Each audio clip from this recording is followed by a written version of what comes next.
After the death of Saul, David returned from his victory over the Amalekites and spent 2 days in Ziklag. On the 3rd day a man arrived from Saul's army camp. He had torn his clothes and put dirt on his head to show that he was in mourning. He fell to the ground before David in deep respect. "Where have you come from?" David asked. "I escaped from the Israelite camp," the man replied. "What happened?" David demanded. "Tell me how the battle went." The man replied, "Our entire army fled from the battle. Many of the men are dead, and Saul and his son Jonathan are also dead." "How do you know Saul and Jonathan are dead?" David demanded of the young man. The man answered, "I happened to be on Mount Gilboa, and there was Saul leaning on his spear with the enemy chariots and charioteers closing in on him. When he turned and saw me, he cried out for me to come to him. 'How can I help?' I asked him.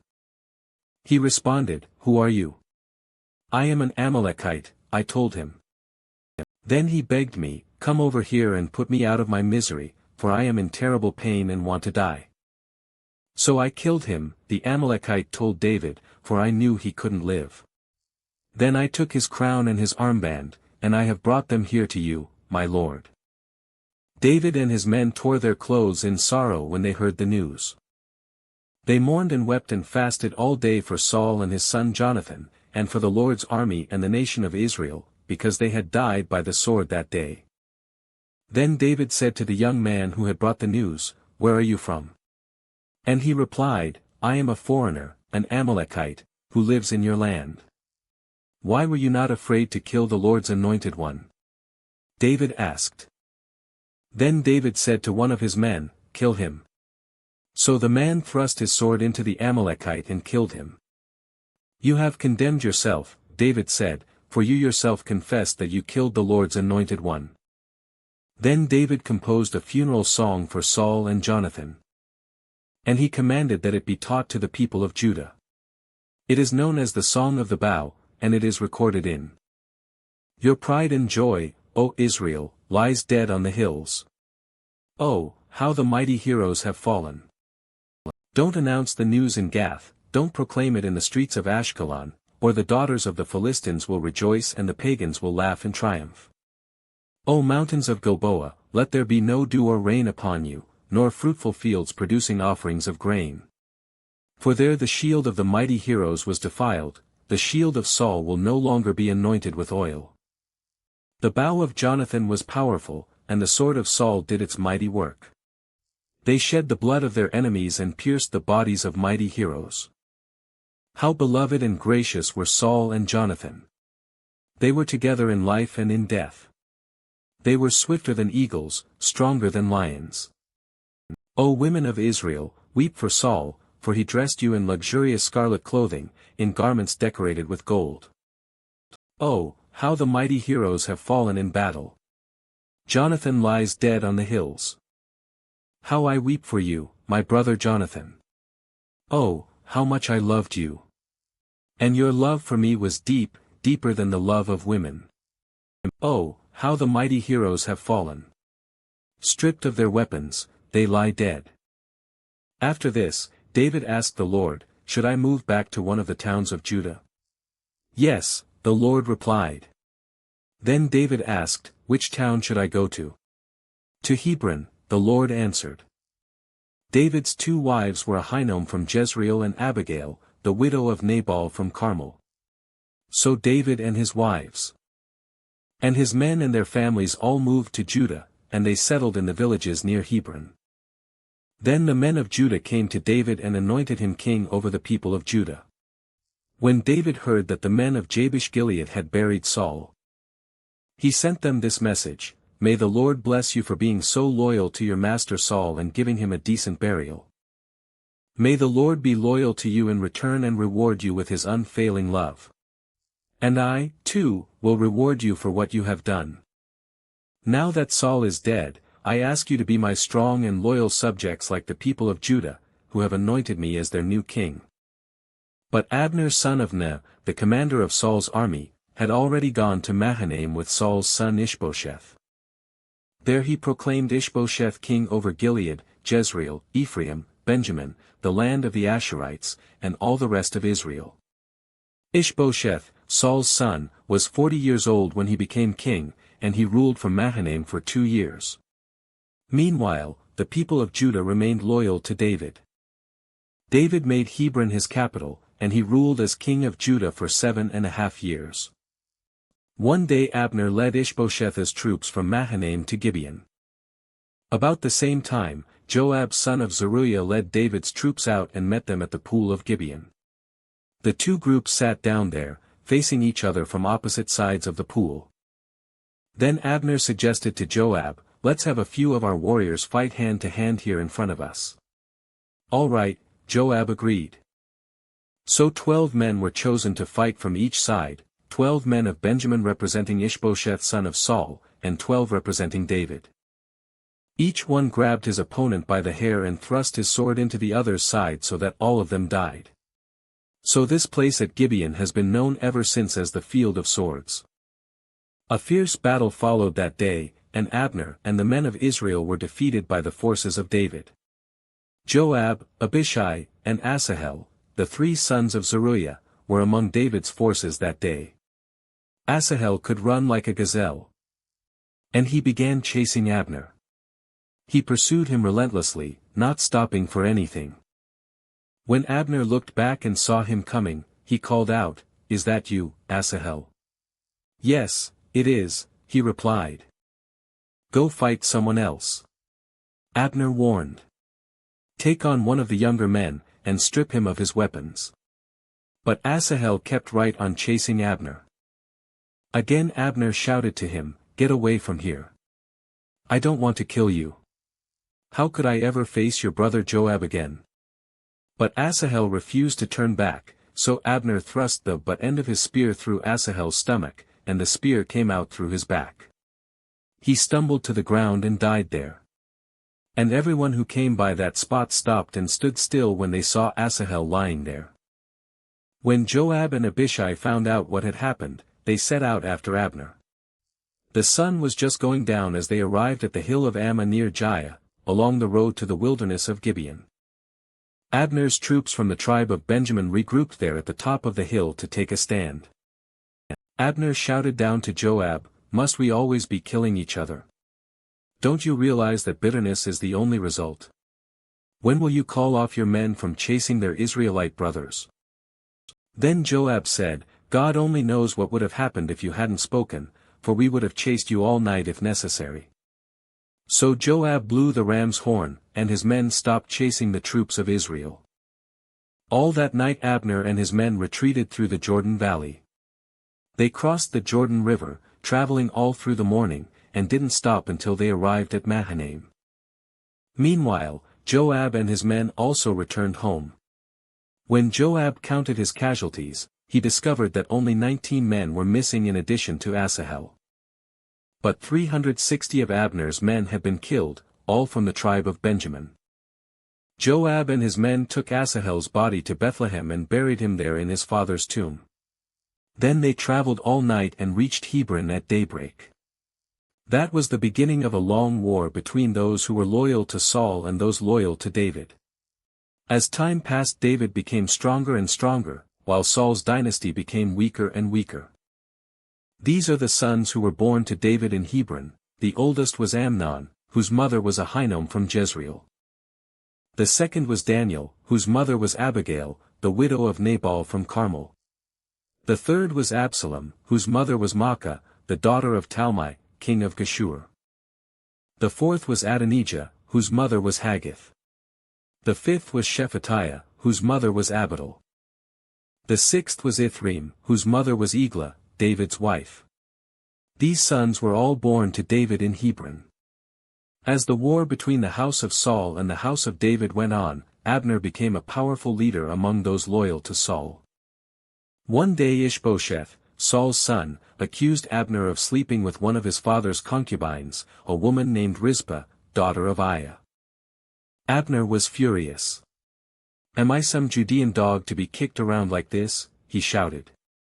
"After all I have done for your father, Saul, and his family and friends by not handing you over to David, is this my reward?" that you find fault with me about this woman?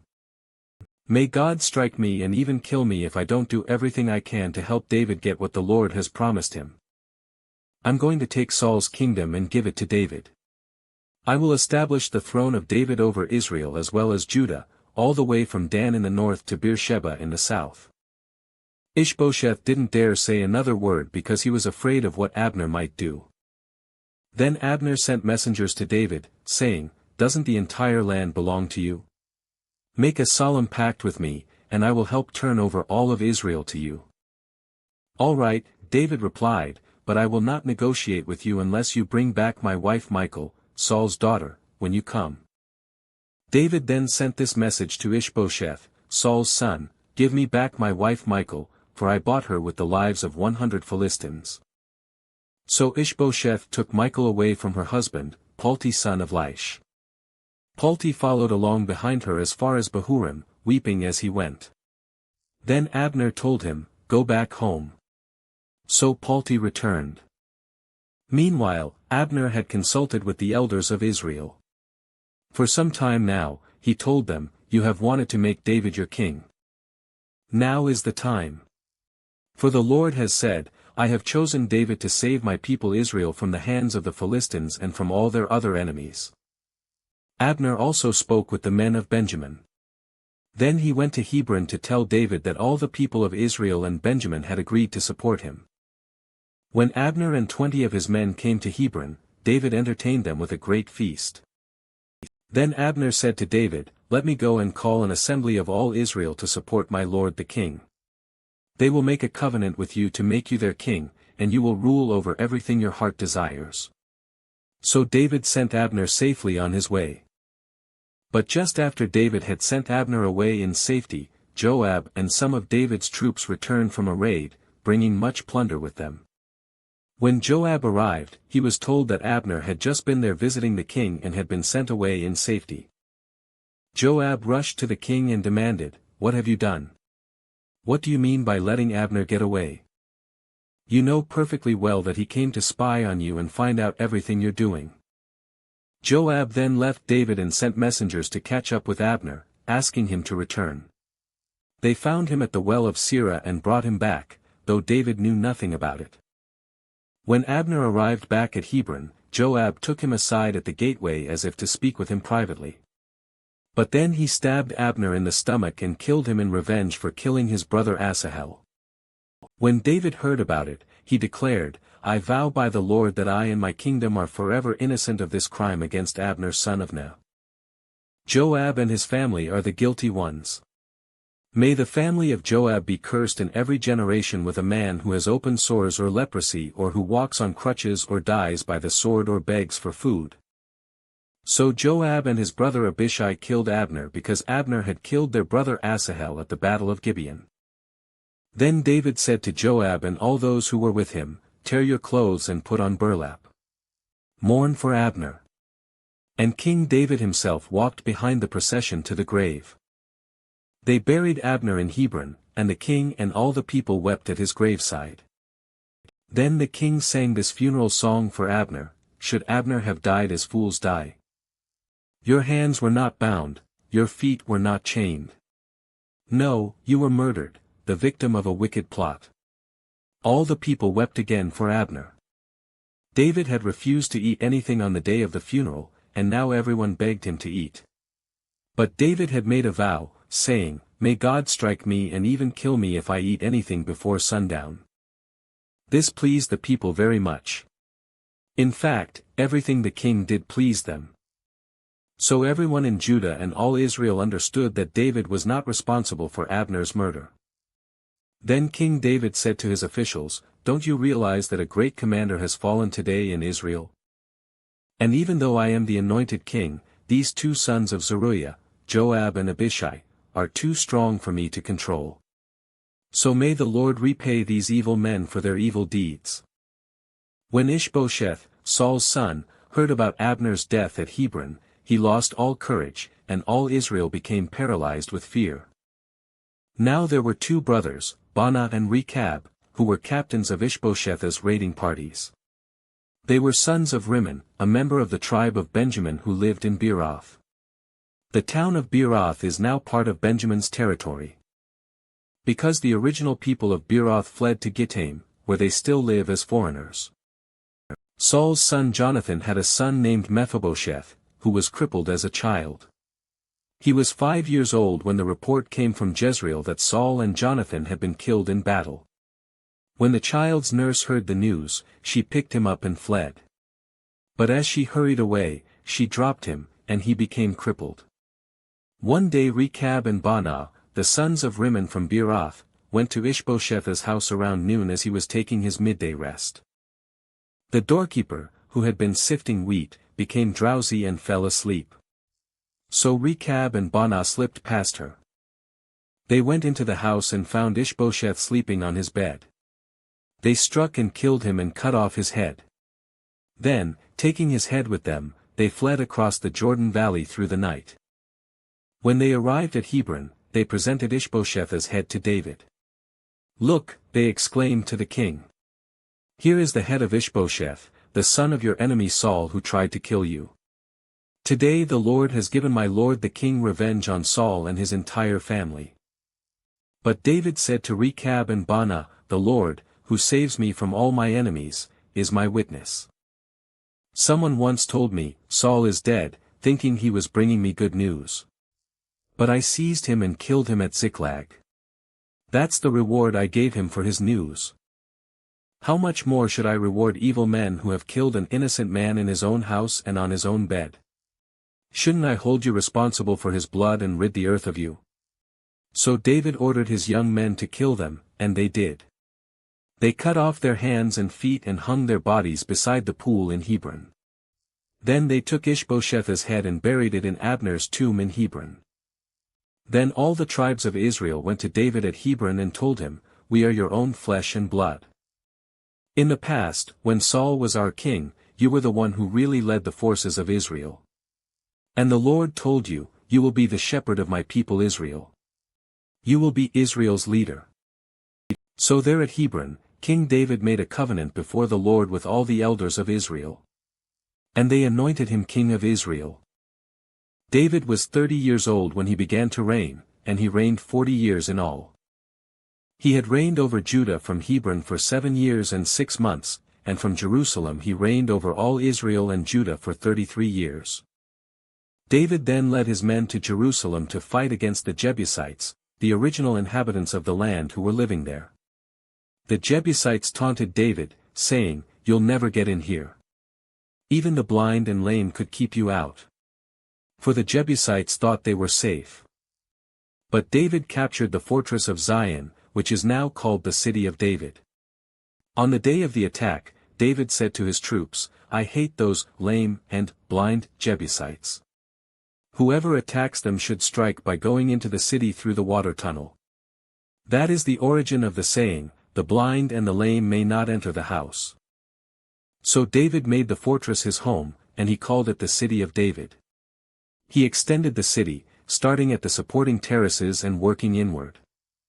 And David became more and more powerful, because the Lord God of heaven's armies was with him.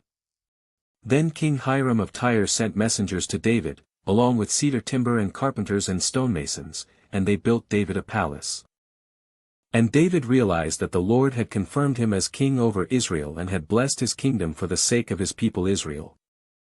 After moving from Hebron to Jerusalem, David married more concubines and wives, and they had more sons and daughters. These are the names of David's sons who were born in Jerusalem: Shammua, Shobab, Nathan, Solomon, Ibhar, Elishua, Nepheg, Japhia, Elishama, Eliada, and Eliphalet. When the Philistines heard that David had been anointed king of Israel, they mobilized all their forces to capture him. But David was told they were coming, so he went into the stronghold.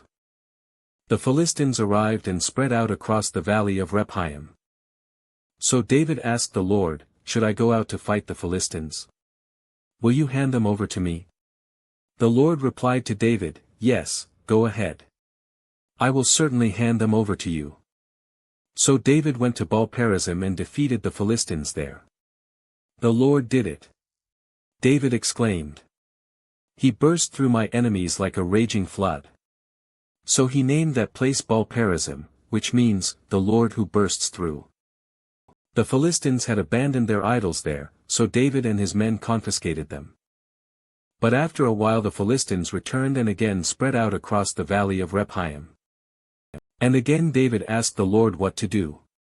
Do not attack them straight on, the Lord replied. Instead, circle around behind and attack them near the poplar trees. When you hear a sound like marching feet in the tops of the poplar trees, be on the alert. That will be the signal that the Lord is moving ahead of you to strike down the Philistine army. So David did what the Lord commanded, and he struck down the Philistines all the way from Gibeon to Gezer. Then David again gathered all the elite troops in Israel, 30,000 in all.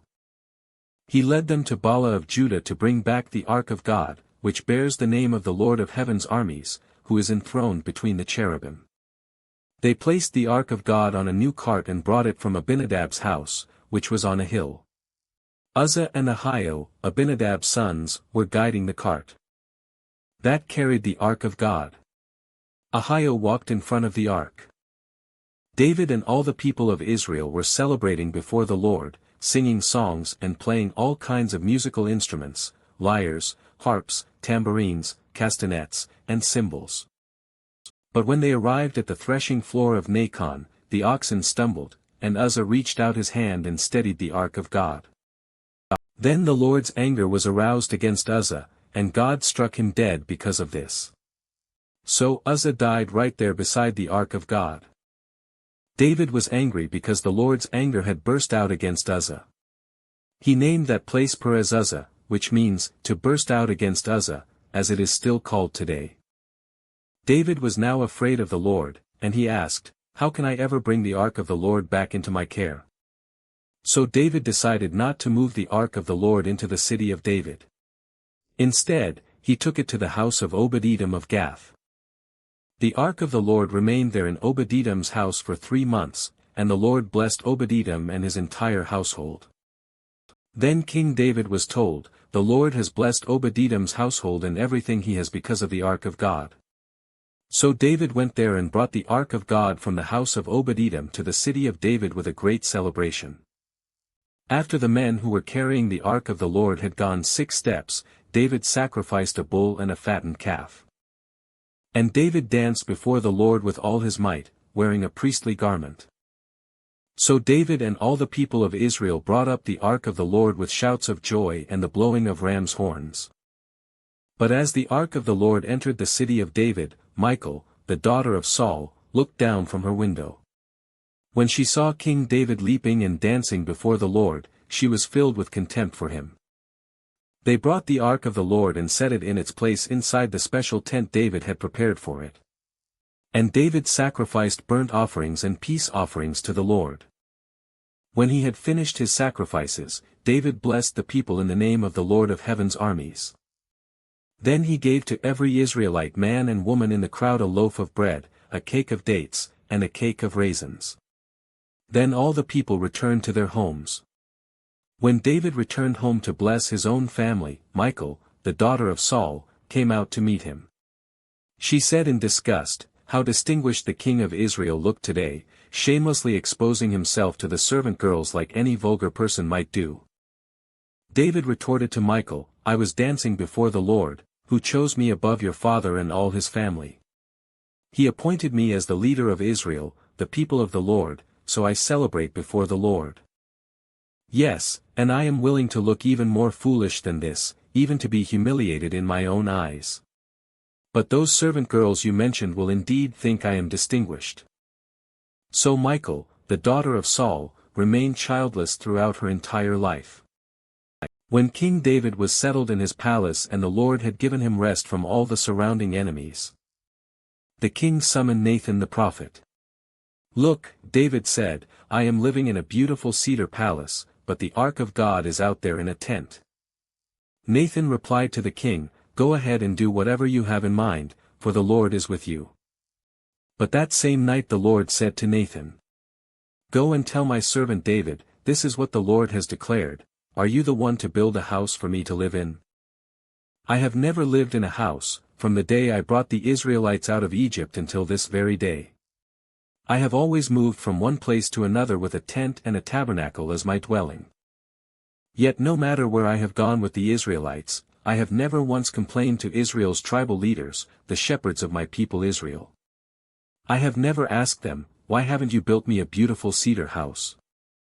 Now go and say to my servant David, this is what the Lord of heaven's armies has declared, I took you from tending sheep in the pasture and selected you to be the leader of my people Israel. I have been with you wherever you have gone, and I have destroyed all your enemies before your eyes. Now I will make your name as famous as anyone who has ever lived on the earth. And I will provide a homeland for my people Israel, planting them in a secure place where they will never be disturbed. Evil nations won't oppress them as they've done in the past. Starting from the time I appointed judges to rule my people Israel. And I will give you rest from all your enemies. Furthermore, the Lord declares that he will make a house for you, a dynasty of kings. For when you die and are buried with your ancestors, I will raise up one of your descendants, your own offspring, and I will make his kingdom strong. He is the one who will build a house, a temple, for my name. And I will secure his royal throne forever. I will be his father, and he will be my son. If he sins, I will correct and discipline him with the rod, like any father would do. But my favor will not be taken from him as I took it from Saul, whom I removed from your sight. Your house and your kingdom will continue before me for all time, and your throne will be secure forever. So Nathan went back to David and told him everything the Lord had said in this vision. Then King David went in and sat before the Lord and prayed, Who am I, O sovereign Lord, and what is my family, that you have brought me this far? And now, sovereign Lord, in addition to everything else, you speak of giving your servant a lasting dynasty. Do you deal with everyone this way, O sovereign Lord? What more can I say to you? You know what your servant is really like, sovereign Lord. Because of your promise and according to your will, you have done all these great things and have made them known to your servant. How great you are, O sovereign Lord! There is no one like you. We have never even heard of another God like you. What other nation on earth is like your people Israel? What other nation, O God, have you redeemed from slavery to be your own people? You made a great name for yourself when you redeemed your people from Egypt. You performed awesome miracles and drove out the nations and gods that stood in their way. You made Israel your very own people forever, and you, O Lord, became their God. And now, O Lord God, I am your servant, do as you have promised concerning me and my family. Confirm it as a promise that will last forever. And may your name be honored forever so that everyone will say, The Lord of heaven's armies is God over Israel. And may the house of your servant David continue before you forever. O Lord of heaven's armies, God of Israel, I have been bold enough to pray this prayer to you because you have revealed all this to your servant, saying, I will build a house for you, a dynasty of kings. For you are God, O sovereign Lord. Your words are truth, and you have promised these good things to your servant. And now, may it please you to bless the house of your servant, so that it may continue forever before you. For you have spoken, and when you grant a blessing to your servant, O sovereign Lord, it is an eternal blessing. After this, David defeated and subdued the Philistines by conquering Gath, their largest town. David also conquered the land of Moab. He made the people lie down on the ground in a row, and he measured them off in groups with a length of rope. He measured off 2 groups to be executed for every one group to be spared. The Moabites who were spared became David's subjects and paid him tribute money. David also destroyed the forces of Hadadezer son of Rehob, king of Zobah, when Hadadezer marched out to strengthen his control along the Euphrates River. David captured 1,000 chariots, 7,000 charioteers, and 20,000 foot soldiers. He crippled all the chariot horses except enough for 100 chariots. When Arameans from Damascus arrived to help King Hadadezer, David killed 22,000 of them. Then he placed several army garrisons in Damascus, the Aramean capital, and the Arameans became David's subjects and paid him tribute money. So the Lord made David victorious wherever he went. David brought the gold shields of Hadadezer's officers to Jerusalem. along with a large amount of bronze from Hadadezer's towns of Teba and Berothai. When King Toi of Hamath heard that David had destroyed the entire army of Hadadezer, he sent his son Joram to congratulate King David for his successful campaign. Hadadezer and Toi had been enemies and were often at war. Joram presented David with many gifts of silver, gold, and bronze. King David dedicated all these gifts to the Lord, as he did with the silver and gold from the other nations he had defeated. From Edom, Moab, Ammon, Philistia, and Amalek, and from Hadadezer son of Rehob, king of Zobah. So David became even more famous when he returned from destroying 18,000 Edomites in the Valley of Salt. He placed army garrisons throughout Edom, and all the Edomites became David's subjects. In fact, the Lord made David victorious wherever he went. So David reigned over all Israel and did what was just and right for all his people. Joab son of Zeruiah was commander of the army. Jehoshaphat son of Ahilud was the royal historian. Zadok son of Ahitub and Ahimelech son of Abiathar were the priests. Sariah was the court secretary. Benaiah son of Jehoiada was captain of the king's bodyguard. And David's sons served as priestly leaders. One day David asked, "Is anyone in Saul's family still alive, anyone to whom I can show kindness for Jonathan's sake?" He summoned a man named Ziba, who had been one of Saul's servants. "Are you Ziba?" the king asked. "Yes, sir, I am," Ziba replied. The king then asked him, "Is anyone still alive from Saul's family? If so, I want to show God's kindness to them." Ziba replied, "Yes, one of Jonathan's sons is still alive. He is crippled in both feet." "Where is he?" the king asked. "In Lodabar," Ziba told him, "at the home of Machir son of Ammiel." So David sent for him and brought him from Machir's home. His name was Mephibosheth, he was Jonathan's son and Saul's grandson. When he came to David, he bowed low to the ground in deep respect. David said, "Greetings, Mephibosheth." Mephibosheth replied, "I am your servant. Don't be afraid." David said, "I intend to show kindness to you because of my promise to your father, Jonathan. I will give you all the property that once belonged to your grandfather Saul, and you will eat here with me at the king's table." Mephibosheth bowed respectfully and exclaimed, "Who is your servant, that you should show such kindness to a dead dog like me?" Then the king summoned Saul's servant Ziba and said, "I have given your master's grandson everything that belonged to Saul and his family. You and your sons and servants are to farm the land for him to produce food for your master's household. But Mephibosheth, your master's grandson, will eat here at my table." Ziba had 15 sons and 20 servants. Ziba replied, "Yes, my lord the king, I am your servant, and I will do all that you have commanded." And from that time on, Mephibosheth ate regularly at David's table, like one of the king's own sons. Mephibosheth had a young son named Micah. From then on, all the members of Ziba's household were Mephibosheth's servants. And Mephibosheth, who was crippled in both feet, lived in Jerusalem and ate regularly at the king's table.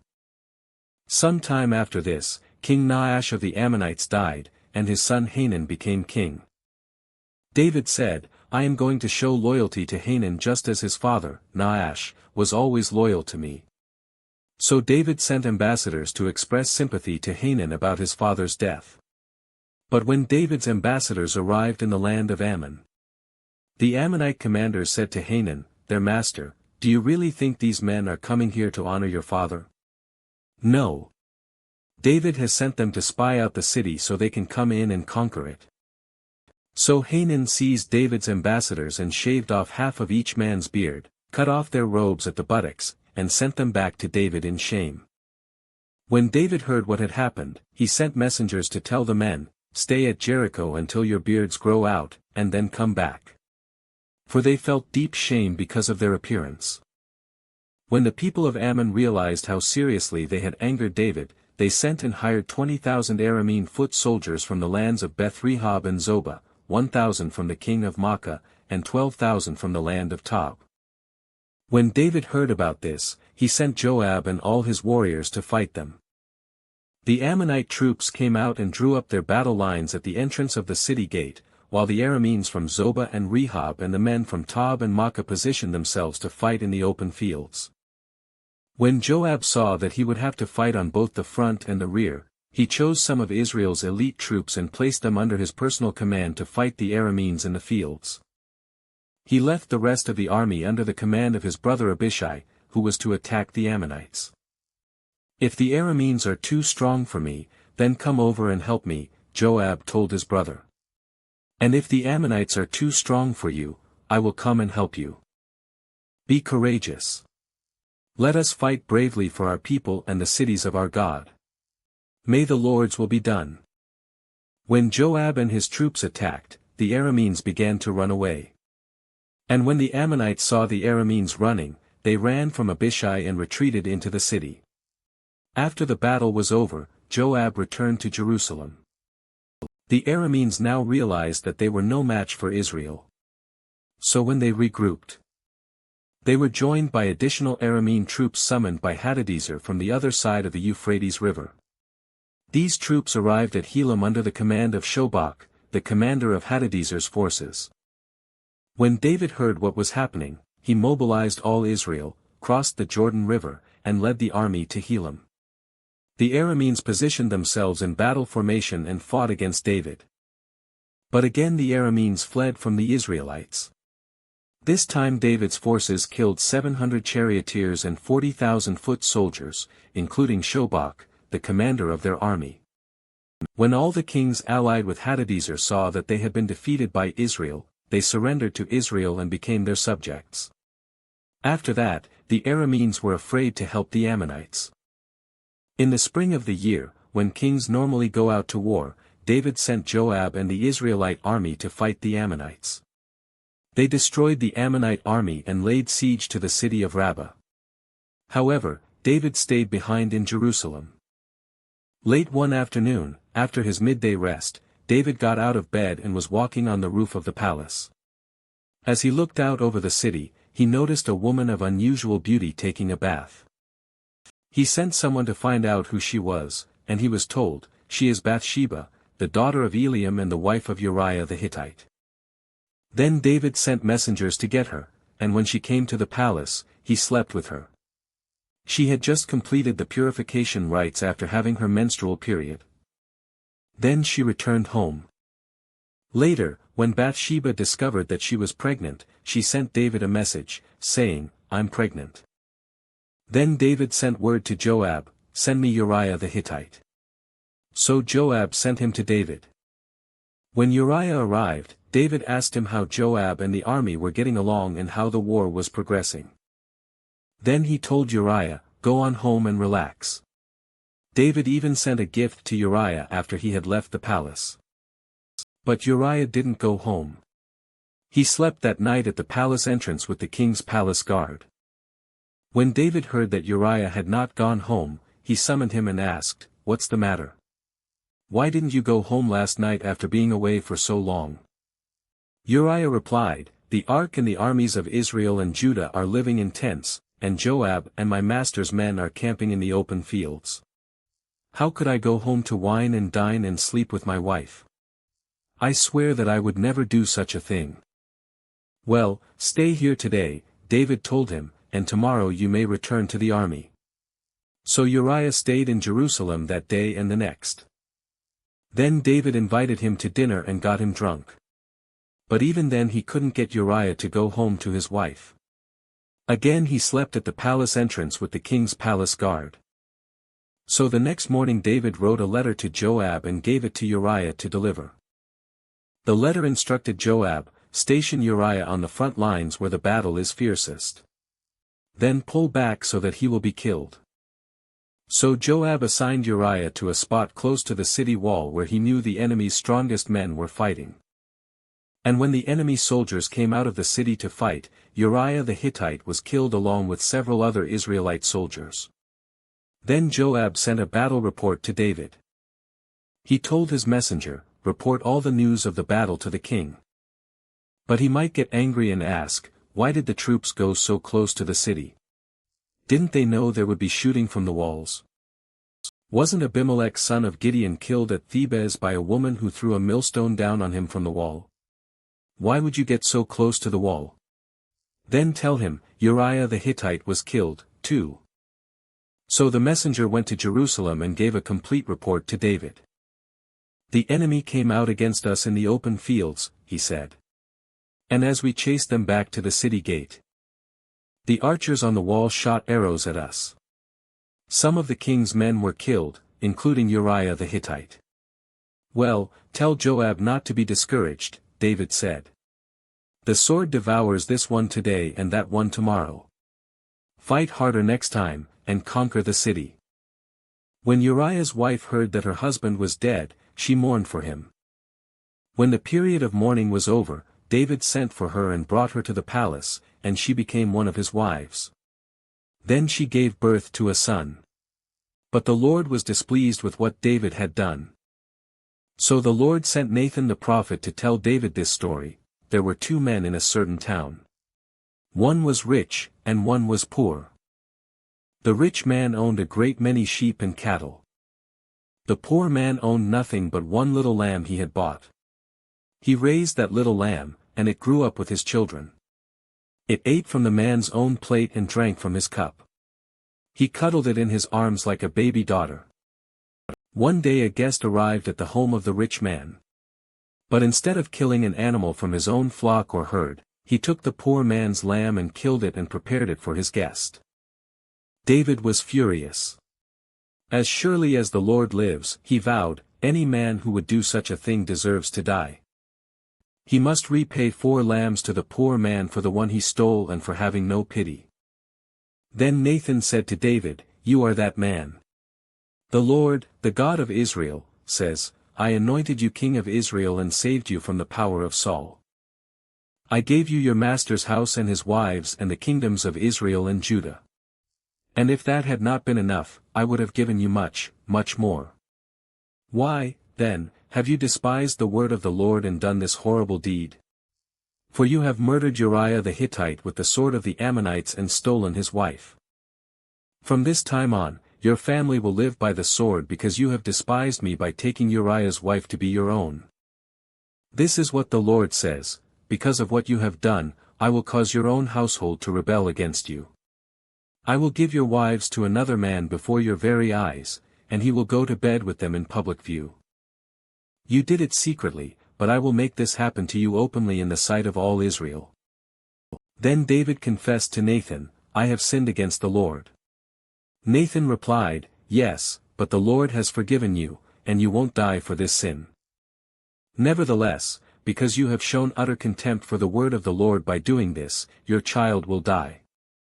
After Nathan returned to his home, the Lord sent a deadly illness to the child of David and Uriah's wife. David begged God to spare the child. He went without food and lay all night on the bare ground. The elders of his household pleaded with him to get up and eat with them, but he refused. Then on the 7th day the child died. David's advisers were afraid to tell him. He wouldn't listen to reason while the child was ill, they said. What drastic thing will he do when we tell him the child is dead? When David saw them whispering, he realized what had happened. Is the child dead? He asked. Yes, they replied, he is dead. Then David got up from the ground, washed himself, put on lotions, and changed his clothes. He went to the tabernacle and worshipped the Lord. After that, he returned to the palace and was served food and ate. His advisers were amazed. We don't understand you, they told him. While the child was still living, you wept and refused to eat. But now that the child is dead, you have stopped your mourning and are eating again. David replied, I fasted and wept while the child was alive, for I said, Perhaps the Lord will be gracious to me and let the child live. But why should I fast when he is dead? Can I bring him back again? I will go to him one day, but he cannot return to me. Then David comforted Bathsheba, his wife, and slept with her. She became pregnant and gave birth to a son, and David named him Solomon. The Lord loved the child, and sent word through Nathan the prophet that they should name him Jedediah, which means, beloved of the Lord, as the Lord had commanded. Meanwhile, Joab was fighting against Rabbah, the capital of Ammon, and he captured the royal fortifications. Joab sent messengers to tell David, I have fought against Rabbah and captured its water supply. Now bring the rest of the army and capture the city. Otherwise, I will capture it and get credit for the victory. So David gathered the rest of the army and went to Rabbah, and he fought against it and captured it. David removed the crown from the king's head, and it was placed on his own head. The crown was made of gold and set with gems, and it weighed 75 pounds. David took a vast amount of plunder from the city. He also made slaves of the people of Rabbah and forced them to labor with saws, iron picks, and iron axes, and to work in the brick kilns. That is how he dealt with the people of all the Ammonite towns. Then David and all the army returned to Jerusalem. Now David's son Absalom had a beautiful sister named Tamar. And Amnon, her half-brother, fell desperately in love with her. Amnon became so obsessed with Tamar that he became ill. She was a virgin, and Amnon thought he could never have her. But Amnon had a very crafty friend, his cousin Jonadab. He was the son of David's brother Shemaiah. One day Jonadab said to Amnon, What's the trouble? Why should the son of a king look so dejected morning after morning? So Amnon told him, I am in love with Tamar, my brother Absalom's sister. Well, Jonadab said, I'll tell you what to do. Go back to bed and pretend you are ill. When your father comes to see you, ask him to let Tamar come and prepare some food for you. Tell him you'll feel better if she prepares it as you watch and feeds you with her own hands. So Amnon lay down and pretended to be sick. And when the king came to see him, Amnon asked him, Please let my sister Tamar come and cook my favorite dish as I watch. Then I can eat it from her own hands. So David agreed and sent Tamar to Amnon's house to prepare some food for him. When Tamar arrived at Amnon's house, she went to the place where he was lying down so he could watch her mix some dough. Then she baked his favorite dish for him. But when she set the serving tray before him, he refused to eat. Everyone get out of here, Amnon told his servants. So they all left. Then he said to Tamar, Now bring the food into my bedroom and feed it to me here. So Tamar took his favorite dish to him.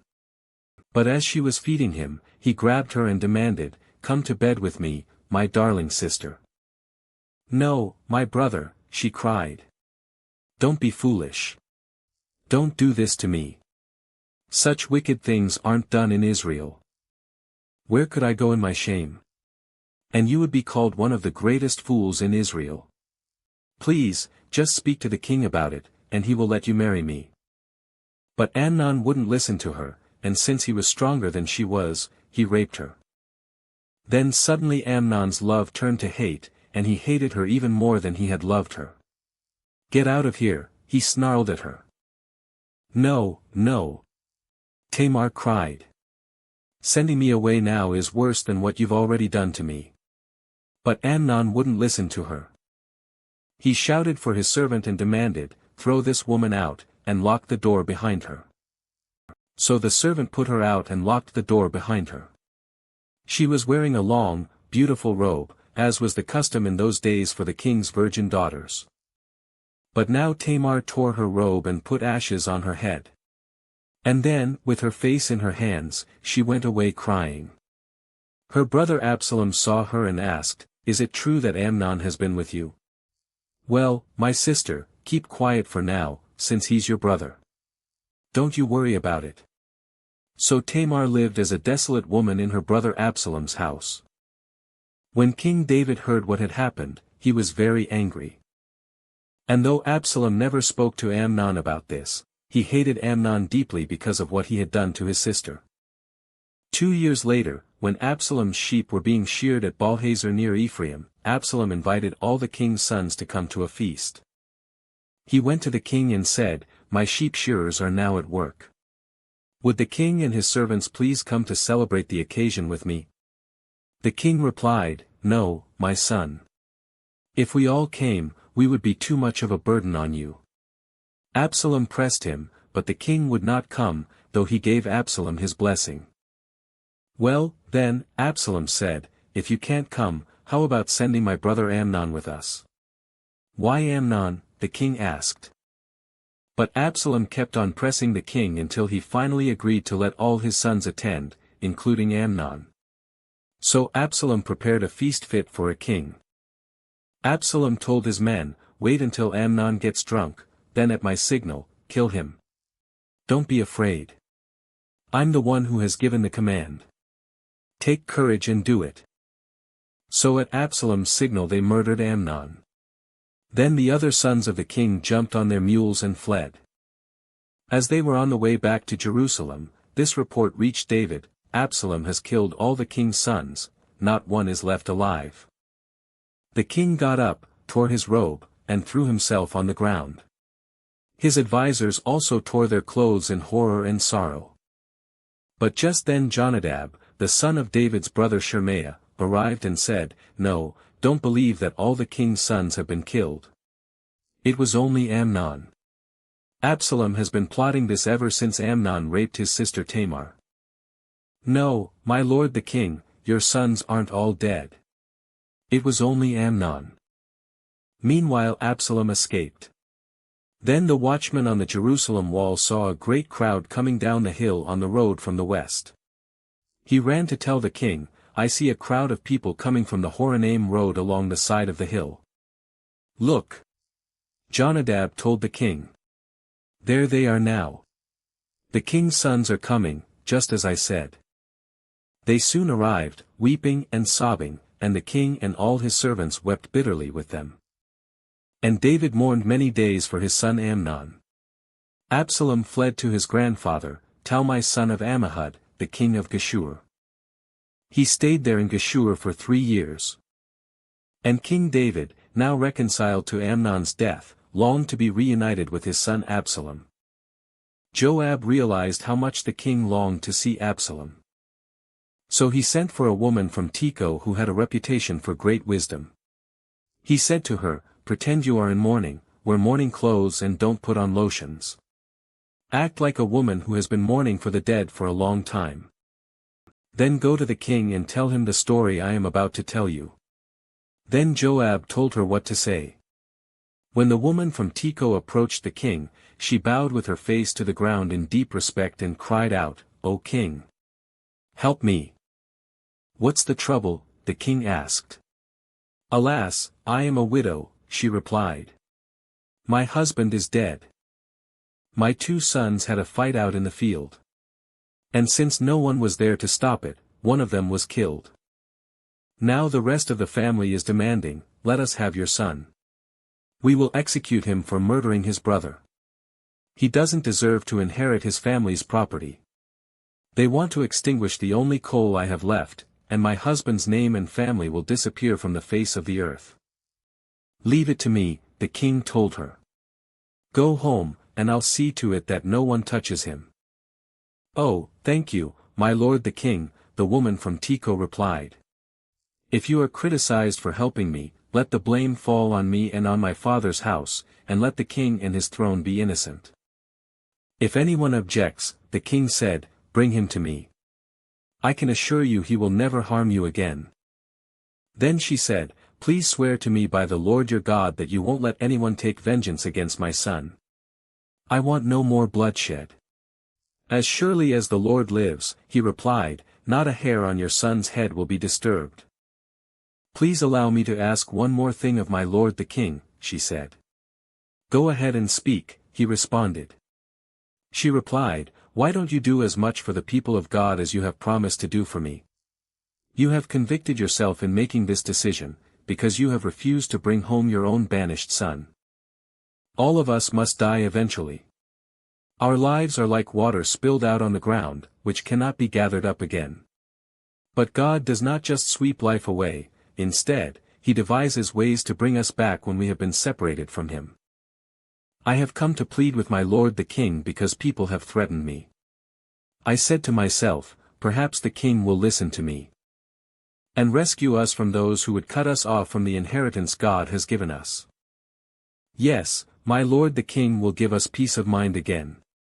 I know that you are like an angel of God in discerning good from evil. May the Lord your God be with you. I must know one thing, the king replied, and tell me the truth. Yes, my lord the king, she responded. Did Joab put you up to this? And the woman replied, My lord the king, how can I deny it? Nobody can hide anything from you. Yes, Joab sent me and told me what to say. He did it to place the matter before you in a different light. But you are as wise as an angel of God, and you understand everything that happens among us. So the king sent for Joab and told him, All right, go and bring back the young man Absalom. Joab bowed with his face to the ground in deep respect and said, At last I know that I have gained your approval, my lord the king, for you have granted me this request. Then Joab went to Geshur and brought Absalom back to Jerusalem. But the king gave this order, Absalom may go to his own house, but he must never come into my presence. So Absalom did not see the king.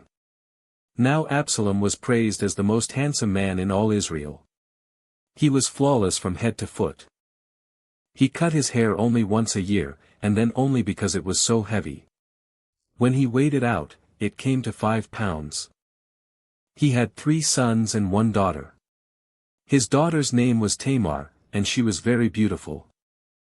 Absalom lived in Jerusalem for 2 years, but he never got to see the king. Then Absalom sent for Joab to ask him to intercede for him, but Joab refused to come.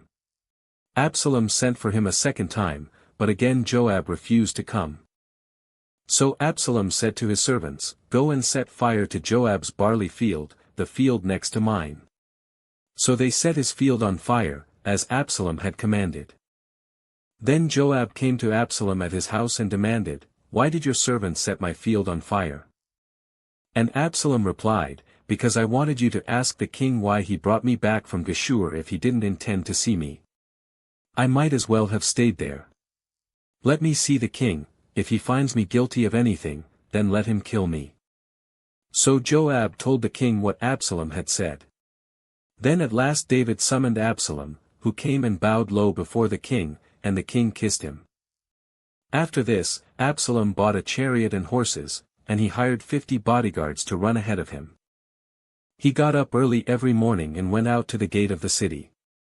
When people brought a case to the king for judgment, Absalom would ask where in Israel they were from, and they would tell him their tribe. Then Absalom would say, You've really got a strong case here. It's too bad the king doesn't have anyone to hear it. I wish I were the judge. Then everyone could bring their cases to me for judgment, and I would give them justice. When people tried to bow before him, Absalom wouldn't let them. Instead, he took them by the hand and kissed them. Absalom did this with everyone who came to the king for judgment, and so he stole the hearts of all the people of Israel. After 4 years, Absalom said to the king, Let me go to Hebron to offer a sacrifice to the Lord and fulfill a vow I made to him. For while your servant was at Geshur in Aram, I promised to sacrifice to the Lord in Hebron if he would bring me back to Jerusalem. All right, the king told him. Go and fulfill your vow. So Absalom went to Hebron. But while he was there, he sent secret messengers to all the tribes of Israel to stir up a rebellion against the king. As soon as you hear the ram's horn, his message read, You are to say, Absalom has been crowned king in Hebron.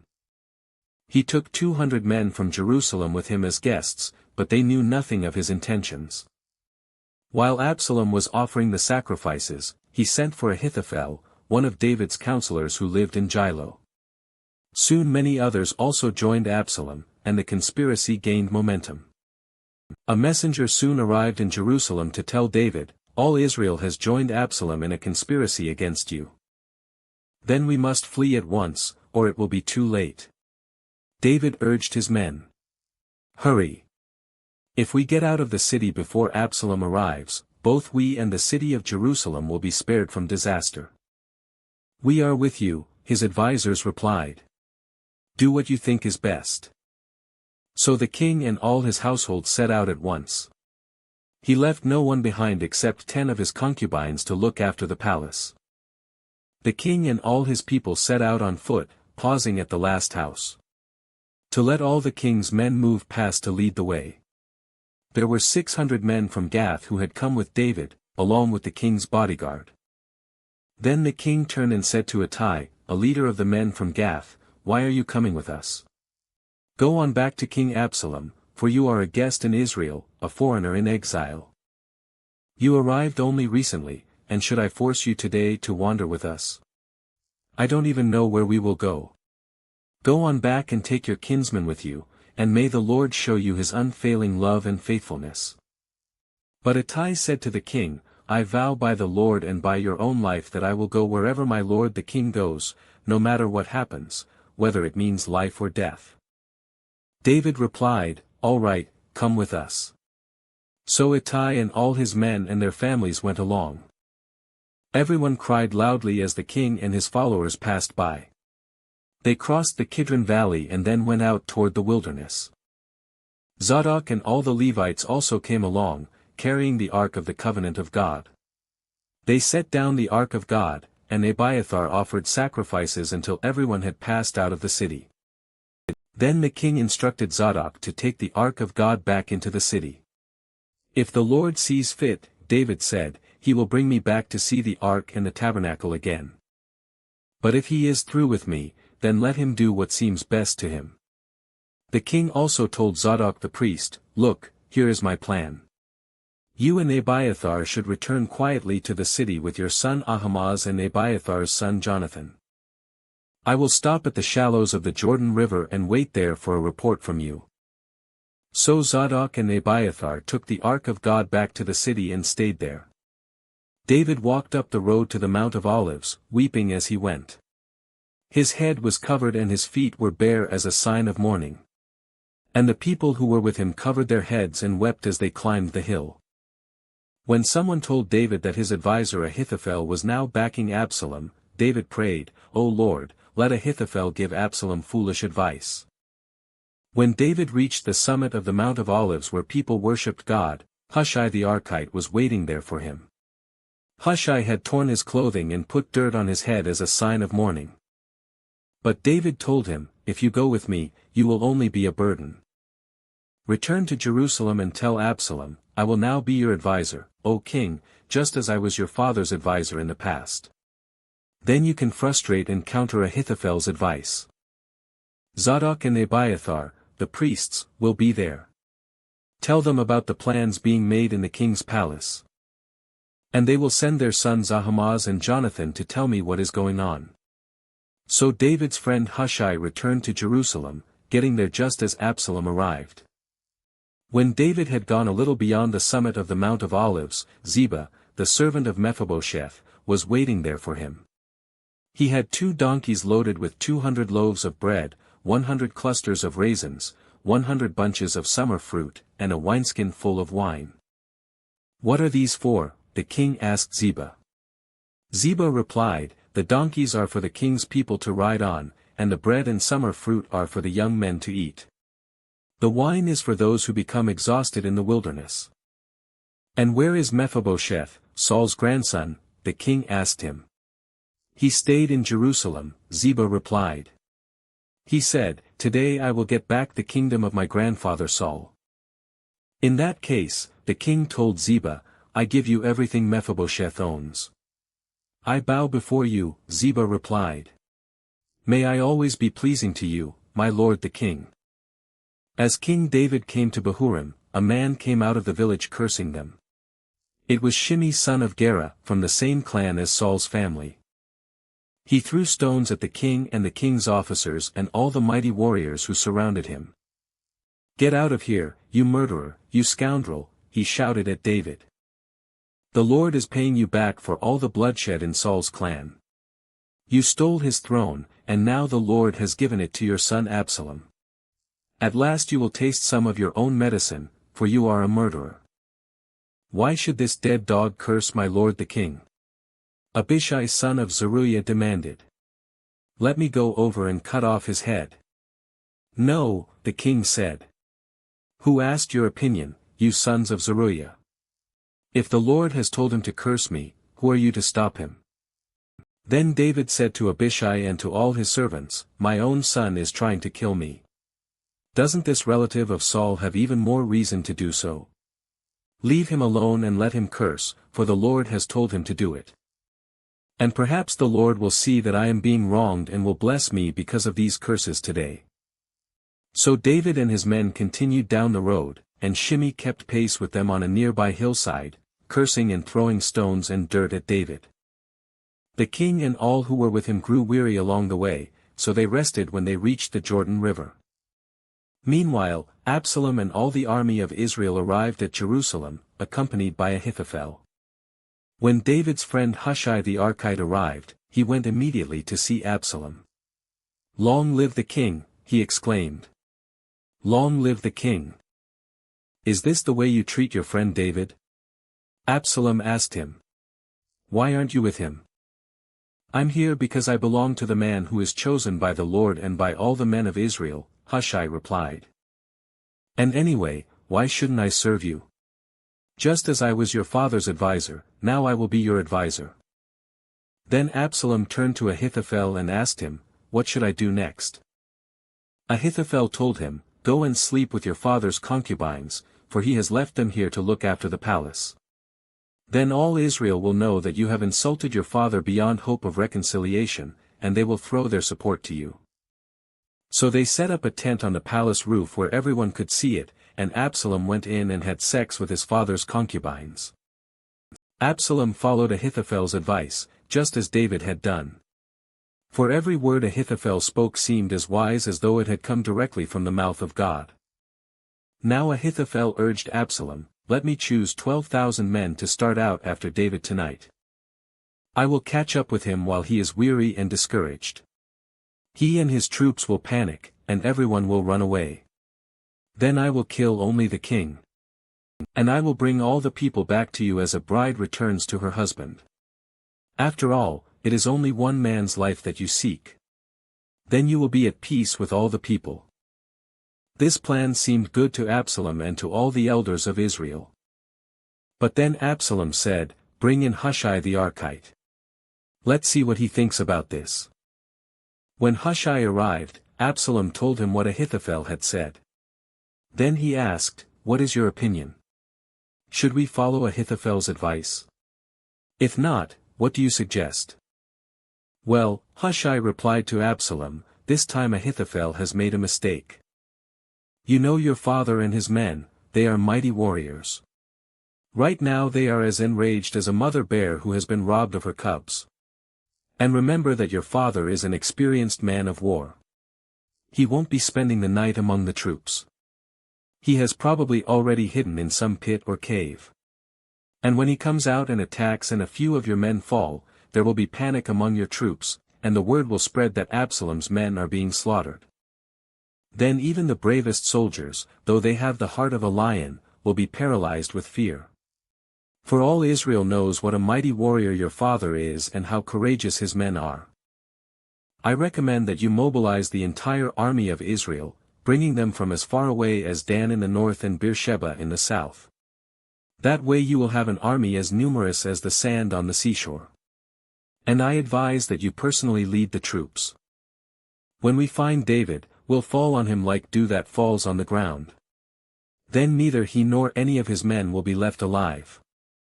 And if David were to escape into some town, you will have all Israel there at your command. Then we can take ropes and drag the walls of the town into the nearest valley until every stone is torn down. Then Absalom and all the men of Israel said, Hushai's advice is better than Ahithophel's.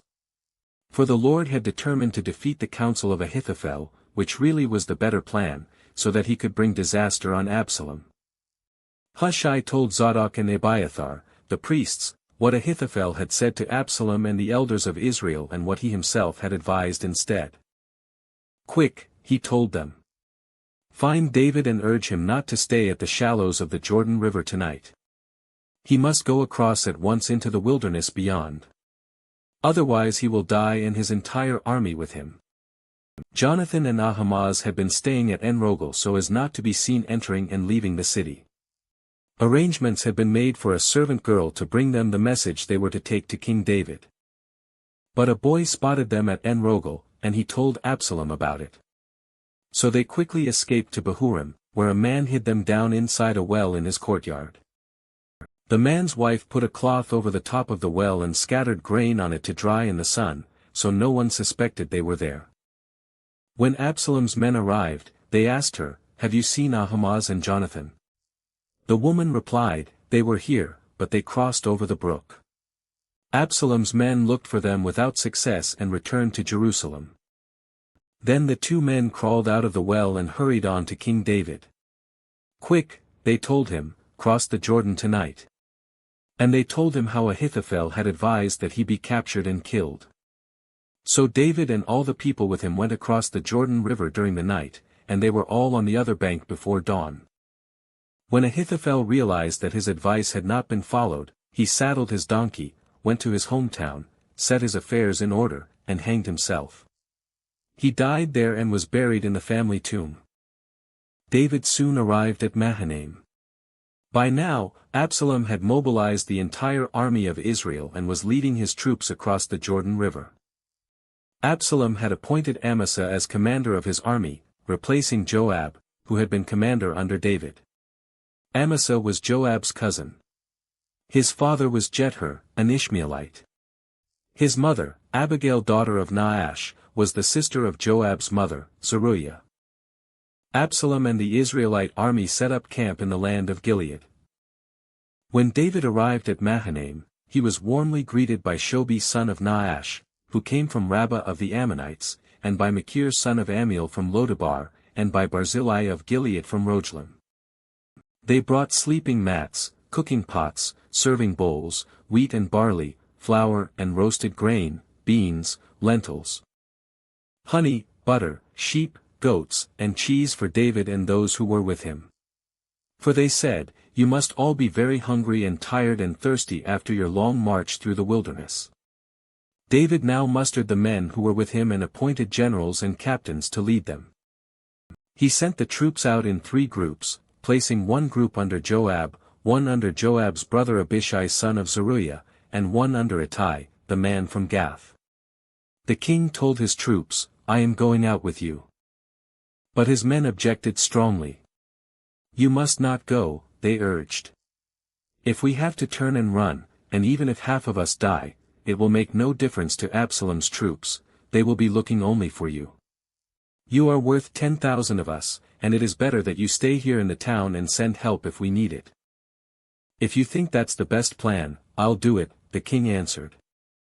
So he stood alongside the gate of the town as all the troops marched out in groups of hundreds and of thousands. And the king gave this command to Joab, Abishai, and Ittai, "For my sake, deal gently with young Absalom." And all the troops heard the king give this order to his commanders. So the battle began in the forest of Ephraim. And the Israelite troops were beaten back by David's men. There was a great slaughter that day, and 20,000 men laid down their lives. The battle raged all across the countryside, and more men died because of the forest than were killed by the sword. During the battle, Absalom happened to come upon some of David's men. He tried to escape on his mule, but as he rode beneath the thick branches of a great tree, his hair got caught in the tree. His mule kept going and left him dangling in the air. One of David's men saw what had happened and told Joab, "I saw Absalom dangling from a great tree." "What?" Joab demanded. "You saw him there and didn't kill him? I would have rewarded you with 10 pieces of silver and a hero's belt." "I would not kill the king's son for even 1,000 pieces of silver," the man replied to Joab. "We all heard the king say to you and Abishai and Ittai, 'For my sake, please spare young Absalom.' And if I had betrayed the king by killing his son, and the king would certainly find out who did it, you yourself would be the first to abandon me." "Enough of this nonsense," Joab said. Then he took 3 daggers and plunged them into Absalom's heart as he dangled, still alive, in the great tree. 10 of Joab's young armor-bearers then surrounded Absalom and killed him. Then Joab blew the ram's horn, and his men returned from chasing the army of Israel. They threw Absalom's body into a deep pit in the forest and piled a great heap of stones over it. And all Israel fled to their homes. During his lifetime, Absalom had built a monument to himself in the king's valley, for he said, I have no son to carry on my name. He named the monument after himself, and it is known as Absalom's monument to this day. Then Zadok's son Ahimaaz said, Let me run to the king with the good news that the Lord has rescued him from his enemies. No, Joab told him, it wouldn't be good news to the king that his son is dead. You can be my messenger another time, but not today. Then Joab said to a man from Ethiopia, Go tell the king what you have seen. The man bowed and ran off. But Ahimaaz continued to plead with Joab, Whatever happens, please let me go, too. Why should you go, my son? Joab replied. There will be no reward for your news. Yes, but let me go anyway, he begged. Joab finally said, All right, go ahead.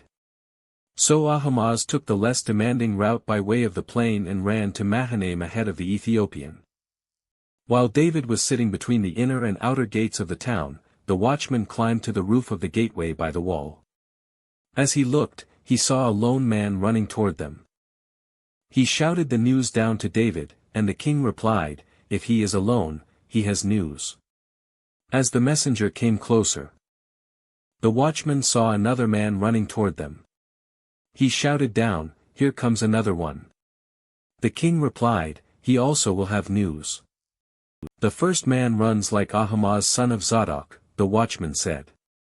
He is a good man and comes with good news, the king replied. Then Ahimaaz cried out to the king, Everything is all right.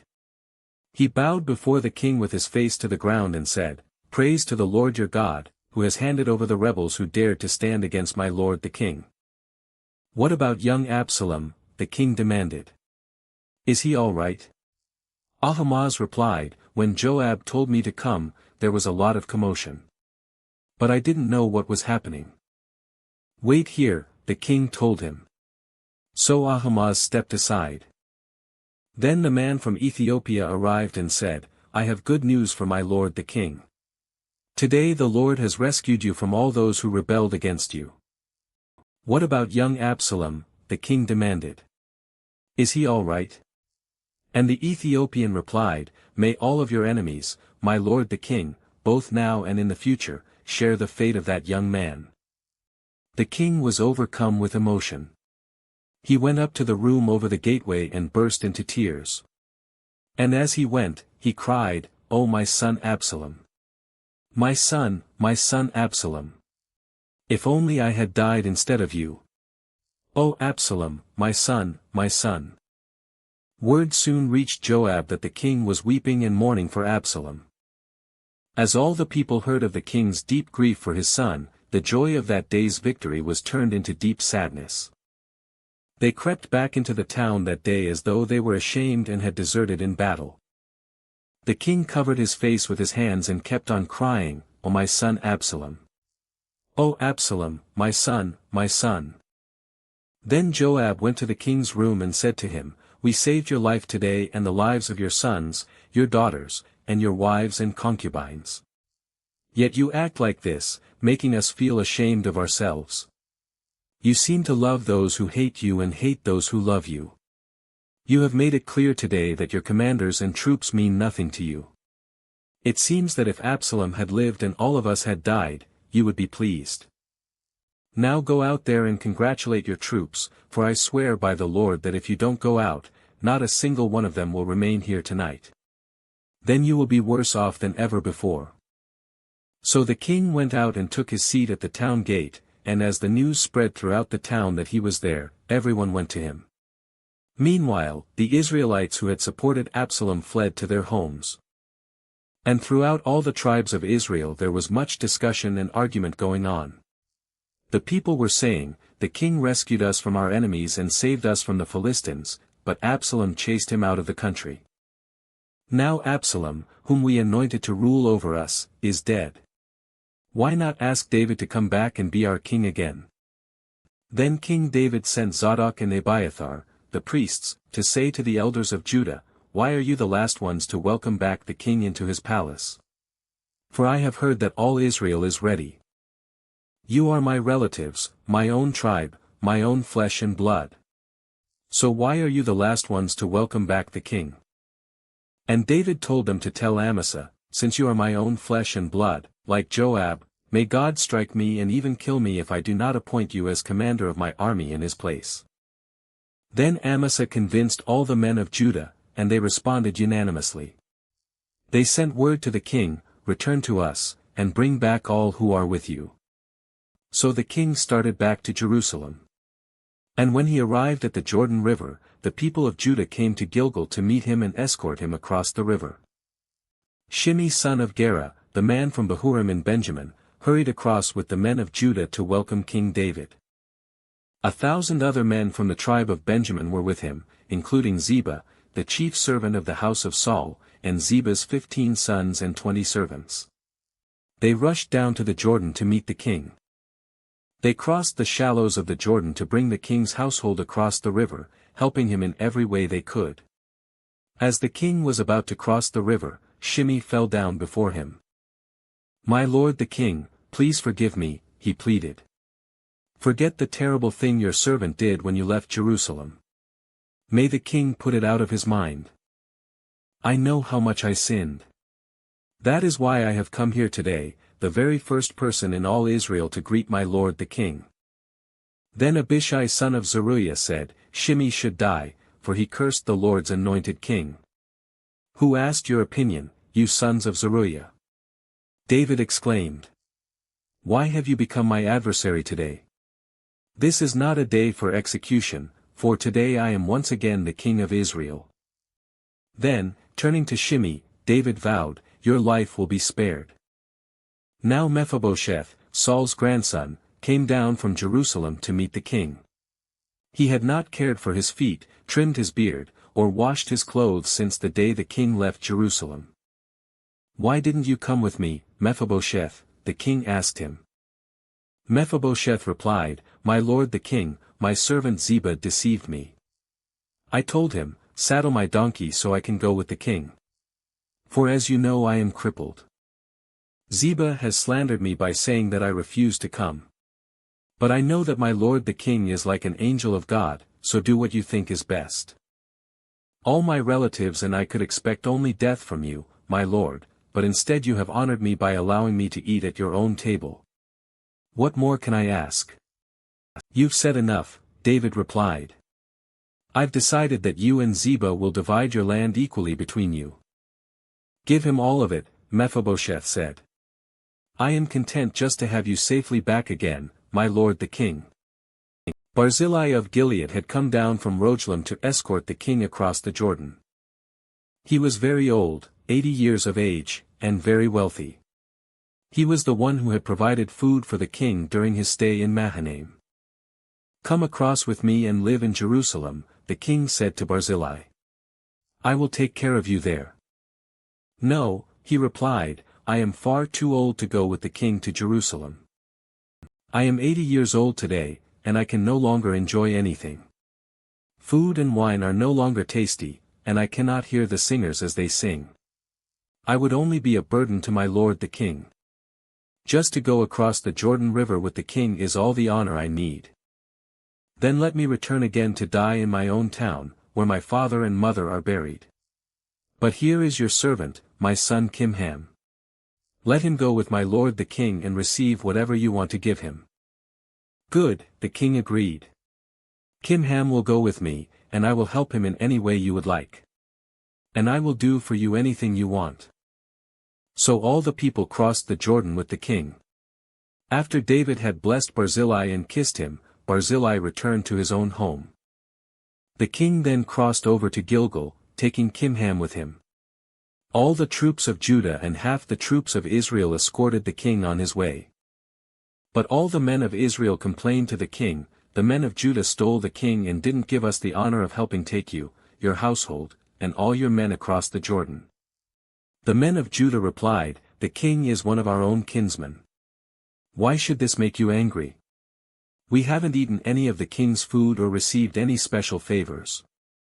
But there are 10 tribes in Israel, the others replied. So we have 10 times as much right to the king as you do. What right do you have to treat us with such contempt? Weren't we the first to speak of bringing him back to be our king again? The argument continued back and forth, and the men of Judah spoke even more harshly than the men of Israel. There happened to be a troublemaker there named Sheba son of Bichri, a man from the tribe of Benjamin. Sheba blew a ram's horn and began to chant, "Down with the dynasty of David. We have no interest in the son of Jesse. Come on, you men of Israel, back to your homes." So all the men of Israel deserted David and followed Sheba son of Bichri. But the men of Judah stayed with their king and escorted him from the Jordan River to Jerusalem. When David came to his palace in Jerusalem, he took the 10 concubines he had left to look after the palace and placed them in seclusion. Their needs were provided for, but he no longer slept with them. So each of them lived like a widow until she died. Then the king told Amasa, "Mobilize the army of Judah within 3 days, and report back at that time." So Amasa went out to notify Judah, but it took him longer than the time he had been given. Then David said to Abishai, "Sheba son of Bichri is going to hurt us more than Absalom did. Quick, take my troops and chase after him before he gets into a fortified town where we can't reach him." So Abishai and Joab, together with the king's bodyguard and all the mighty warriors, set out from Jerusalem to go after Sheba. As they arrived at the great stone in Gibeon, Amasa met them. Joab was wearing his military tunic with a dagger strapped to his belt. As he stepped forward to greet Amasa, he slipped the dagger from its sheath. "How are you, my cousin?" Joab said and took him by the beard with his right hand as though to kiss him. Amasa didn't notice the dagger in his left hand, and Joab stabbed him in the stomach with it so that his insides gushed out onto the ground. Joab did not need to strike again, and Amasa soon died. Joab and his brother Abishai left him lying there and continued after Sheba. One of Joab's young men shouted to Amasa's troops, "If you are for Joab and David, come and follow Joab." But Amasa lay in his blood in the middle of the road, and Joab's man saw that everyone was stopping to stare at him. So he pulled him off the road into a field and threw a cloak over him. With Amasa's body out of the way, everyone went on with Joab to capture Sheba son of Bichri. Meanwhile, Sheba traveled through all the tribes of Israel and eventually came to the town of Abel-Beth-maachah.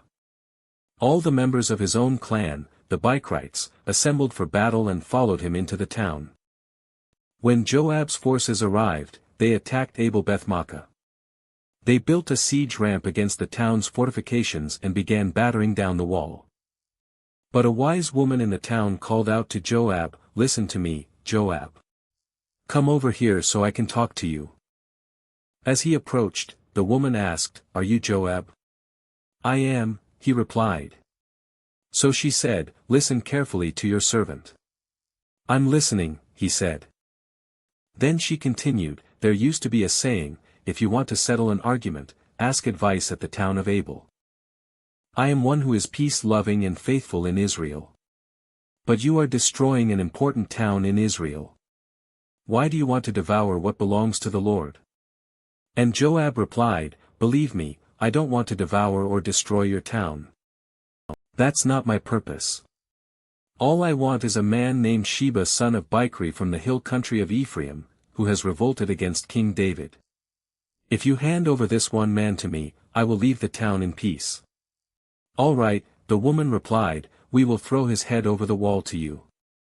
Then the woman went to all the people with her wise advice, and they cut off Sheba's head and threw it out to Joab.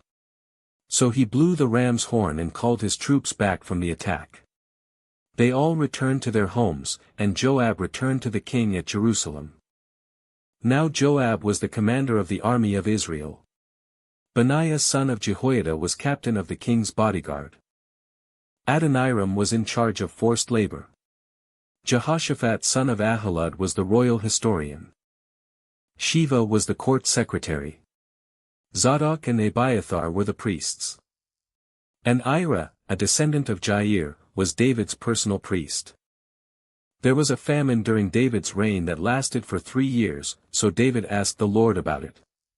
And the Lord said, The famine has come because Saul and his family are guilty of murdering the Gibeonites. So the king summoned the Gibeonites. They were not part of Israel but were all that was left of the nation of the Amorites. The people of Israel had sworn not to kill them, but Saul, in his zeal for Israel and Judah, had tried to wipe them out.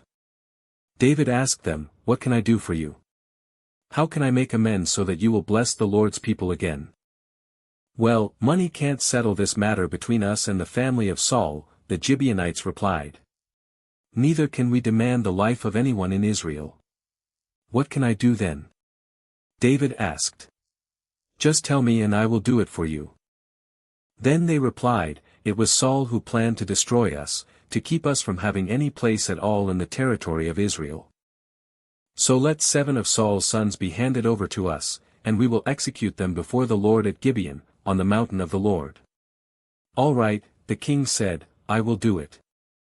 The king spared Jonathan's son Mephibosheth, who was Saul's grandson, because of the oath David and Jonathan had sworn before the Lord. But he gave them Saul's 2 sons Armoni and Mephibosheth, whose mother was Rizpah daughter of Aiah. He also gave them the 5 sons of Saul's daughter Merab, the wife of Adriel's son of Barzillai from Meholah. The men of Gibeon executed them on the mountain before the Lord. So all 7 of them died together at the beginning of the barley harvest. Then Rizpah daughter of Aiah, the mother of 2 of the men, spread burlap on a rock and stayed there the entire harvest season. She prevented the scavenger birds from tearing at their bodies during the day and stopped wild animals from eating them at night. When David learned what Rizpah, Saul's concubine, had done, he went to the people of Jabesh Gilead and retrieved the bones of Saul and his son Jonathan. When the Philistines had killed Saul and Jonathan on Mount Gilboa, the people of Jabesh Gilead stole their bodies from the public square of Bethshan, where the Philistines had hung them. So David obtained the bones of Saul and Jonathan, as well as the bones of the men the Gibeonites had executed. Then the king ordered that they bury the bones in the tomb of Kish, Saul's father, at the town of Zelah in the land of Benjamin. After that, God ended the famine in the land. Once again the Philistines were at war with Israel.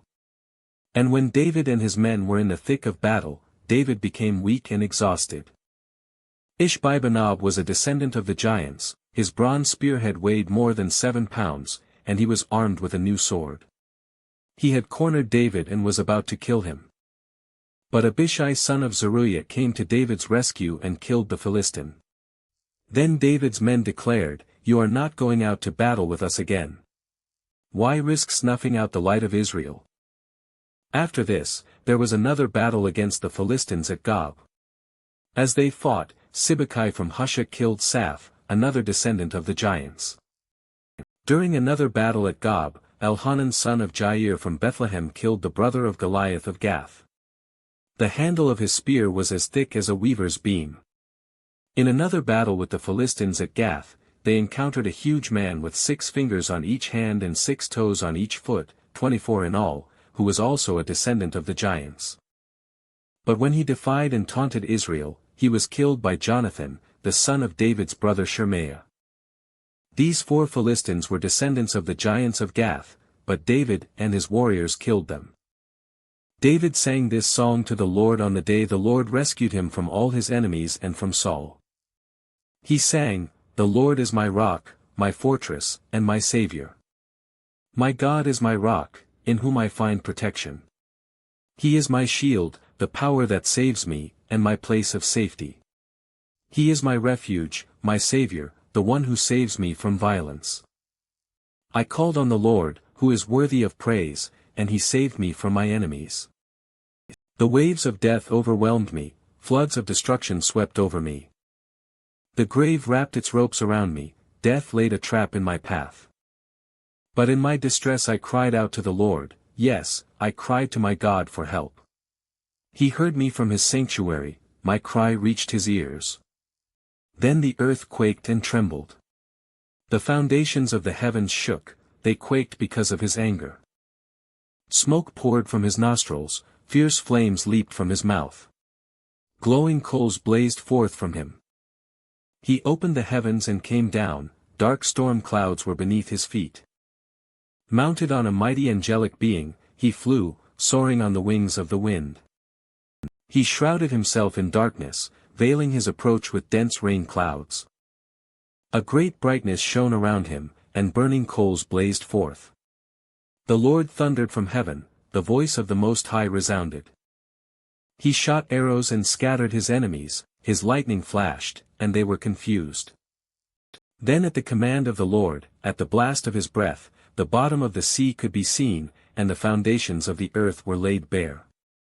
He reached down from heaven and rescued me, he drew me out of deep waters. He rescued me from my powerful enemies, from those who hated me and were too strong for me. They attacked me at a moment when I was in distress, but the Lord supported me. He led me to a place of safety, he rescued me because he delights in me. The Lord rewarded me for doing right, he restored me because of my innocence. For I have kept the ways of the Lord, I have not turned from my God to follow evil. I have followed all his regulations, I have never abandoned his decrees. I am blameless before God, I have kept myself from sin. The Lord rewarded me for doing right. He has seen my innocence. To the faithful you show yourself faithful, to those with integrity you show integrity. To the pure you show yourself pure, but to the crooked you show yourself shrewd. You rescue the humble, but your eyes watch the proud and humiliate them. O Lord, you are my lamp. The Lord lights up my darkness. In your strength I can crush an army, with my God I can scale any wall. God's way is perfect. All the Lord's promises prove true. He is a shield for all who look to him for protection. For who is God except the Lord? Who but our God is a solid rock? God is my strong fortress, and he makes my way perfect. He makes me as sure-footed as a deer, enabling me to stand on mountain heights. He trains my hands for battle, he strengthens my arm to draw a bronze bow. You have given me your shield of victory, your help has made me great. You have made a wide path for my feet to keep them from slipping. I chased my enemies and destroyed them, I did not stop until they were conquered. I consumed them, I struck them down so they did not get up, they fell beneath my feet. You have armed me with strength for the battle, you have subdued my enemies under my feet. You placed my foot on their necks. I have destroyed all who hated me. They looked for help, but no one came to their rescue. They even cried to the Lord, but he refused to answer. I ground them as fine as the dust of the earth, I trampled them in the gutter like dirt. You gave me victory over my accusers. You preserved me as the ruler over nations, people I don't even know now serve me. Foreign nations cringe before me, as soon as they hear of me, they submit. They all lose their courage and come trembling from their strongholds. The Lord lives. Praise to my rock. May God, the rock of my salvation, be exalted. He is the God who pays back those who harm me, he brings down the nations under me. And delivers me from my enemies. You hold me safe beyond the reach of my enemies, you save me from violent opponents. For this, O Lord, I will praise you among the nations, I will sing praises to your name. You give great victories to your king, you show unfailing love to your anointed, to David and all his descendants forever. These are the last words of David, David, the son of Jesse, speaks, David, the man who was raised up so high, David, the man anointed by the God of Jacob, David, the sweet psalmist of Israel. The Spirit of the Lord speaks through me, his words are upon my tongue. The God of Israel spoke. The Rock of Israel said to me, the one who rules righteously, who rules in the fear of God, is like the light of morning at sunrise, like a morning without clouds, like the gleaming of the sun on new grass after rain. Is it not my family God has chosen? Yes, he has made an everlasting covenant with me. His agreement is arranged and guaranteed in every detail. He will ensure my safety and success. But the godless are like thorns to be thrown away, for they tear the hand that touches them. One must use iron tools to chop them down, they will be totally consumed by fire. These are the names of David's mightiest warriors. The first was Jashobeam the Hachmonite, who was leader of the three mightiest warriors among David's men. He once used his spear to kill 800 enemy warriors in a single battle. Next in rank among the three was Eleazar son of Dodai, a descendant of Ahoah. Once Eleazar and David stood together against the Philistines when the entire Israelite army had fled. He killed Philistines until his hand was too tired to lift his sword, and the Lord gave him a great victory that day. The rest of the army did not return until it was time to collect the plunder. Next in rank was Shammah son of Agi from Harar. One time the Philistines gathered at Lehi and attacked the Israelites in a field full of lentils. The Israelite army fled. But Shammah held his ground in the middle of the field and beat back the Philistines. So the Lord brought about a great victory. Once during the harvest, when David was at the cave of Adullam, the Philistine army was camped in the valley of Rephaim.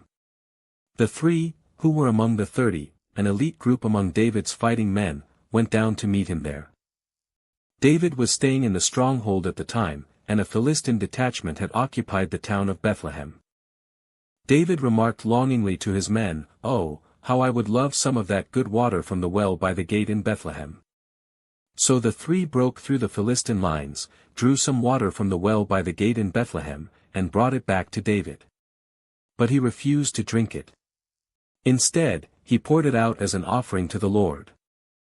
"The Lord forbid that I should drink this," he exclaimed. "This water is as precious as the blood of these men who risked their lives to bring it to me." So David did not drink it. These are examples of the exploits of the three. Abishai son of Zeruiah, the brother of Joab, was the leader of the 30. He once used his spear to kill 300 enemy warriors in a single battle. It was by such feats that he became as famous as the three. Abishai was the most famous of the 30 and was their commander, though he was not one of the three. There was also Benaiah son of Jehoiada, a valiant warrior from Kabzeel. He did many heroic deeds, which included killing 2 champions of Moab. Another time, on a snowy day, he chased a lion down into a pit and killed it.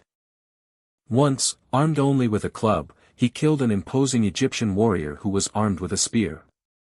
Benaiah wrenched the spear from the Egyptian's hand and killed him with it. Deeds like these made Benaiah as famous as the 3 mightiest warriors. He was more honored than the other members of the 30, though he was not one of the 3. And David made him captain of his bodyguard.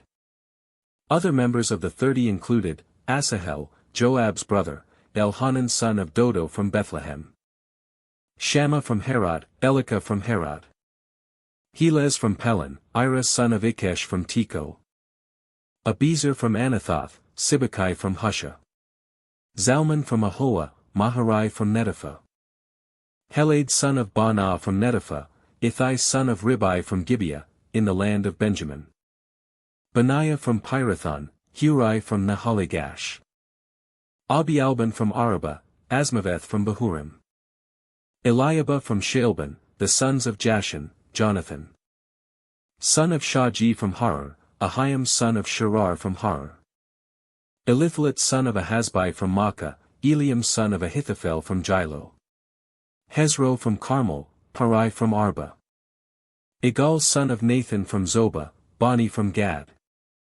Zelek from Ammon, Naharai from Beeroth, the armor-bearer of Joab son of Zeruiah, Ira from Jadar, Gareb from Jadar, Uriah the Hittite. There were 37 in all. Once again the anger of the Lord burned against Israel, and he caused David to harm them by taking a census. "Go and count the people of Israel and Judah," the Lord told him.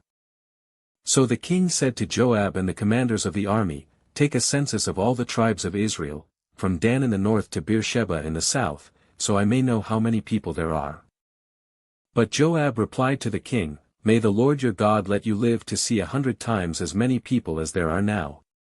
"But why, my lord the king, do you want to do this?" But the king insisted that they take the census, so Joab and the commanders of the army went out to count the people of Israel. First they crossed the Jordan and camped at Aroer, south of the town in the valley, in the direction of Gad. Then they went on to Jazer. Then to Gilead in the land of Tadmhatshi and to Danjon and around to Sidon. Then they came to the fortress of Tyre, and all the towns of the Hivites and Canaanites. Finally, they went south to Judah as far as Beersheba. Having gone through the entire land for 9 months and 20 days, they returned to Jerusalem. Joab reported the number of people to the king. There were 800,000 capable warriors in Israel who could handle a sword, and 500,000 in Judah. But after he had taken the census, David's conscience began to bother him. And he said to the Lord, I have sinned greatly by taking this census. Please forgive my guilt, Lord, for doing this foolish thing. The next morning the word of the Lord came to the prophet Gad, who was David's seer. This was the message. Go and say to David, this is what the Lord says, I will give you 3 choices. Choose one of these punishments, and I will inflict it on you. So Gad came to David and asked him, will you choose 3 years of famine throughout your land, 3 months of fleeing from your enemies, or 3 days of severe plague throughout your land? Think this over and decide what answer I should give the Lord who sent me. I'm in a desperate situation. David replied to Gad. But let us fall into the hands of the Lord, for his mercy is great. Do not let me fall into human hands. So the Lord sent a plague upon Israel that morning, and it lasted for 3 days. A total of 70,000 people died throughout the nation, from Dan in the north to Beersheba in the south. But as the angel was preparing to destroy Jerusalem, the Lord relented and said to the death angel, Stop. That is enough. At that moment the angel of the Lord was by the threshing floor of Araunah the Jebusite. When David saw the angel, he said to the Lord, I am the one who has sinned and done wrong. But these people are as innocent as sheep, what have they done? Let your anger fall against me and my family. That day Gad came to David and said to him, Go up and build an altar to the Lord on the threshing floor of Araunah the Jebusite. So David went up to do what the Lord had commanded him. When Araunah saw the king and his men coming toward him, he came and bowed before the king with his face to the ground. Why have you come, my lord the king? Araunah asked. David replied, I have come to buy your threshing floor and to build an altar to the Lord there, so that he will stop the plague. Take it, my lord the king, and use it as you wish, Araunah said to David. Here are oxen for the burnt offering, and you can use the threshing boards and ox yokes for wood to build a fire on the altar. I will give it all to you, your majesty, and may the Lord your God accept your sacrifice. But the king replied to Araunah, No, I insist on buying it, for I will not present burnt offerings to the Lord my God that have cost me nothing. So David paid him 50 pieces of silver for the threshing floor and the oxen. David built an altar there to the Lord and sacrificed burnt offerings and peace offerings. And the Lord answered his prayer for the land, and the plague on Israel was stopped.